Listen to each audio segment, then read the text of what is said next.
let's look at why women's sexuality really is a sexuality with a higher libido than men.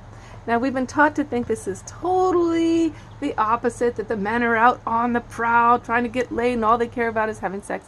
But really, it's the women. Now, how dare I say this? How dare I say this? Well, who am I talking to and who are my friends, right? Well, I'm actually getting this from an amazing experiment that was done. This is documented in the book Sex at Dawn, which is an extraordinary book, and it basically turns upside down everything that we've been thinking about women's sexuality and sexuality in general for humans.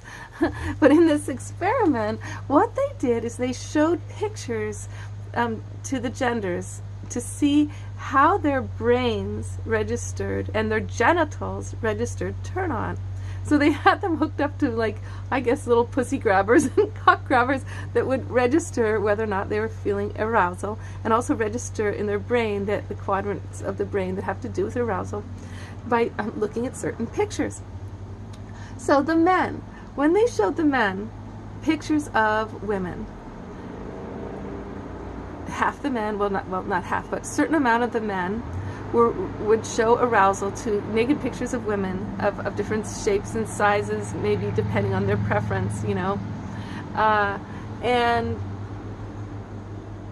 the other part of the men would not show any turn on to women. They would only show turn on to men. Those were gay men, right?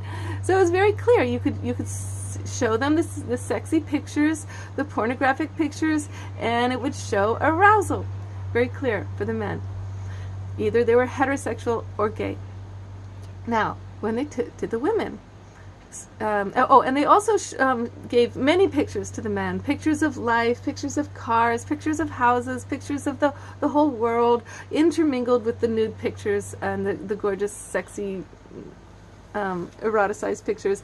And bing, bing, bing, every time the eroticized picture comes on, or even just woman herself, or a sexy man himself, bing, their erotic vibers go off. Okay. Now, when they did this for the women, it was so interesting because it turns out for women, you show them a picture of a flower, show them the picture of a turtle, you show them a picture of a little dog, a puppy, a cat, you show them a picture of a cloud, wind, a man, a woman, a girl, a child. Everything, apparently, for women is a turn on. Women randomly were attracted to everything. Trees blowing, sun shining, rainbows, trucks going by, an older man, a younger man, a face of a baby, a face of a woman, of an older woman, of a young. It didn't matter. The women are just turned on by life. Doesn't mean that they're naturally, prone to go be with people twice their age or rape babies or something. No, not the opposite. It means that they simply have turn on going on all the time to life. And it's a really intense thing to go around feeling that way and not being met in the sensual realm, in the five senses. So that's something to really realize when you look around at women, that they are feeling turned on. They're looking at that little pebble, that little shell on the beach, like she's in an erotic moment, very likely. You're thinking, oh, those women, they don't even watch porn half the time.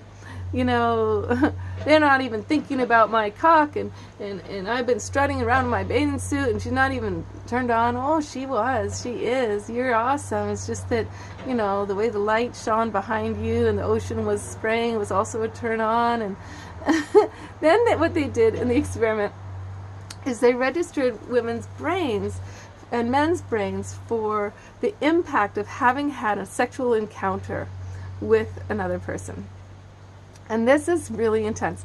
So men's brains, after they have a sexual encounter with someone, register like a huge groove in their brain, like they see that person again, and it's like, oh, there's this person I was sexy with, and this is my sex partner, and it's like charged in their brain. It does not get erased. It's a big deal, right?